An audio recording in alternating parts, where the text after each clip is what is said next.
how can we prove that Islam is the right way of life, is the best way of life? If we analyze most of the major religions, they speak good things. Most of the major religions, they tell us not to rob, not to cheat, not to molest a woman. But the difference between Islam and the other religions is that Islam shows you a way how to achieve a state of that goodness. For example, all the religions say that you should not rob. Hinduism says that, Christianity says that, Judaism says that, Islam says the same. But Islam shows you a way how to achieve a state in which people will not rob. Islam has a system of zakat, that is every rich person who has a saving of more than the nisab level, more than 85 grams of gold, he or she should give 2.5% of that excess wealth in charity every lunar year. If every rich human being gives zakat, poverty will be eradicated from this world. There will not be a single human being who will die of hunger. And according to statistics, we come to know that the income of the 3 richest people in the world is equal to the GDP of the 47 poorest country in the world. And there's another statistics that if a few hundred richest people in the world, if they give zakat, 2.5% of the wealth in charity, poverty will be eradicated from this world. After this, the glorious Quran says, in Surah Ma'idah, chapter number 5, verse number 38, as to the thief, be it a man or a woman, chop off his or her hand as a punishment from Allah subhanahu wa ta'ala. Non-Muslims will say, chopping off the hands in this age of science and technology, Islam is a barbaric religion. It's a ruthless way of life. And they think that if you go to Saudi Arabia, where this law is practiced, every second person you come across will have his hands chopped off. I have been to Saudi Arabia several times. I have not seen a single human being whose hands have been chopped off. There may be a few people whose hands have been chopped off, but it is not as common as they think it is. Do you know today, people look up to USA, America, as one of the most advanced countries in the world. Do you know it has one of the highest rate of robbery and theft in the world? I'm asking a simple question, that if you implement the Islamic Sharia in USA or in North America, that every rich man who has a saving of more than 85 grams of gold should give 2.5% of that excess wealth in charity, that is zakat. And after that, if any person robs, chop off his or her hand as a punishment. I'm asking a question, will the rate of robbery and theft, will it increase? Will it remain the same or will it decrease? But naturally it will decrease. It's a practical law. You implement the Sharia and you get results. That's the reason the least rate of robbery and theft in the world in any country, it's in Saudi Arabia. Similarly, most of the major religions say that you should not molest a woman, that you should not rape a woman. Hinduism says that, Christianity says that, Judaism says that, Islam says the same. But Islam shows you a way how to achieve a state in which people, no man will molest or rape any woman. Islam has a system of hijab. Normally people speak about the hijab for the woman, but Allah subhanahu wa ta'ala in the glorious Quran first speaks about the hijab for the man and then for the woman. Allah says in the Quran in Surah Nur, chapter number 24, verse number 30, say to the believing man that he should lower his gaze and guard his modesty. That whenever any brazen thought comes in your mind, whenever anyone looks at a woman, the man, he should lower his gaze.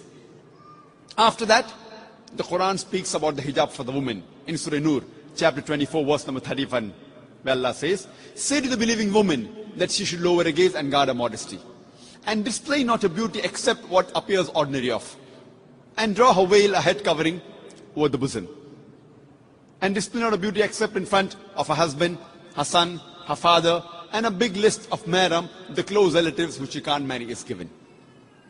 There are basically 6 criteria for hijab given in the Quran and the Sahih Hadith. The first is the extent which differs between the man and the woman. For the man, it's from the navel to the knee. For the woman, the complete body should be covered. The only part that can be seen are the face and the hands up to the wrist. The remaining 5 criteria are the same for the man and the woman. The second is the clothes they wear, it should not be tight so that it reveals the figure. Third, it should not be transparent. Fourth, it should not be so glamorous so that it attracts the opposite sex. Fifth, it should not resemble that of the opposite sex. And sixth, it should not be a sign of the unbeliever. And the reason for hijab is given in Surah Ahzab, chapter 33, verse number 59, where Allah says, O Prophet, tell your wives and your daughters and the believing women that when they go abroad, they should put on the cloak, so that they shall be recognized and it will prevent them from being molested. Quran says hijab has been prescribed for the women so that they shall be recognized and it will prevent them from being molested. For example, if there are two twin sisters who are very beautiful, or equally beautiful, and if they are walking down the streets of Toronto, maybe Yonge Street, and if one twin sister, she is wearing the Islamic hijab, the complete body cover except the face and the hands up to the wrist, and the other twin sister, she is wearing the Western clothes, the mini skirts or short, and if round the corner there is a hooligan, there is a ruffian who's waiting for a catch, who's waiting to tease a girl, which girl will he tease? Will he tease the girl wearing the Islamic hijab, or will he tease the girl wearing the mini skirts or short?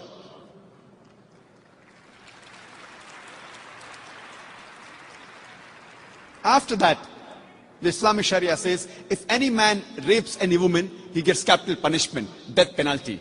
People say, death penalty? In this age of science and technology, Islam is a barbaric religion. It's a ruthless way of life.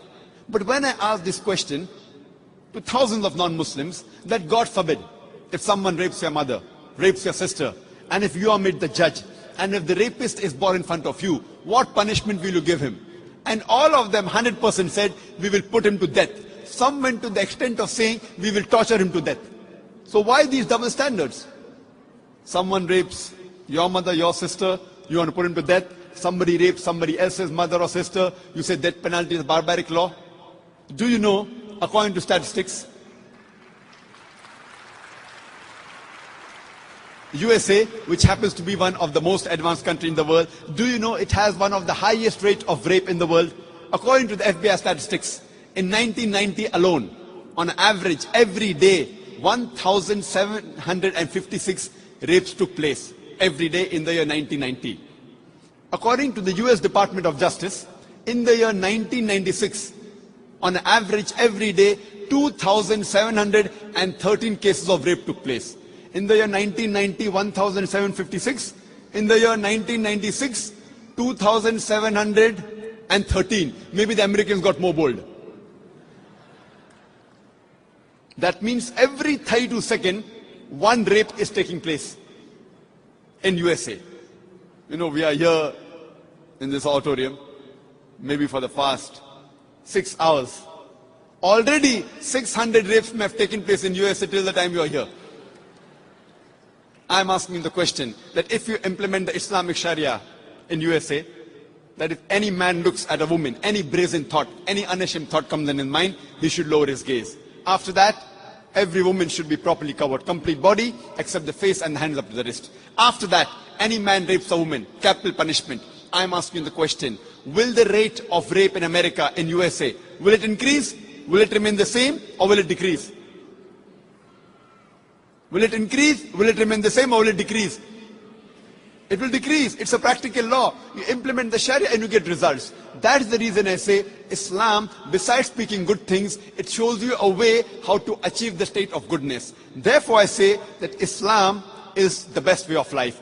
And Allah says in the Quran, in Surah Al-Imran, chapter number 3, verse number 19, Inna dina indallahi al-Islam. The only religion acceptable in the sight of Allah is Islam. Takbir.